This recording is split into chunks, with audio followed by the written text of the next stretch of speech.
ఈ 5 ఏళ్ళు నేను ఒకటే మీ అందరికీ కూడా చెప్తా ఉన్నా.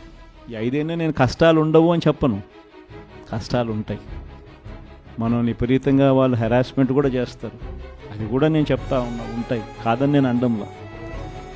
ఇన్ఫ్యాక్ట్ నా పరిస్థితి మీ అందరికీ కూడా తెలిసే ఉంటుంది. 16 నెలలు నన్ను జైల్లో కూడా పెట్టాను. కష్టాలు ఉండవని నేను చెప్పను, అటువంటి కష్టాలు కూడా నేను చూసాను. కానీ ఏమైంది, కష్టాలు అనేటివి ఎప్పుడు ఎల్లకాలం ఉండవు. ఒక చీకటి వచ్చిన తర్వాత వెలుతురు రావడం అన్నది దేవుడు క్రియేట్ చేసిన సృష్టిలో ఖచ్చితంగా జరగాల్సిన కార్యక్రమం. కాబట్టి కష్టాలు ఎక్కువ రోజులు ఉండవు. ఒక రాత్రి వచ్చిన తర్వాత ఒక పగులు రాక తప్పదు. ఎన్ని కష్టాలు వచ్చినా మళ్ళీ 5 ఏళ్ళకి 2029లో మళ్ళీ మనమే వస్తాం. మన ప్రభుత్వంలో మళ్ళీ మీరే మళ్ళీ ప్రజలకు సేవ చేసే గొప్ప పరిస్థితులు మళ్ళీ మీరు, నేను అందరం కూడా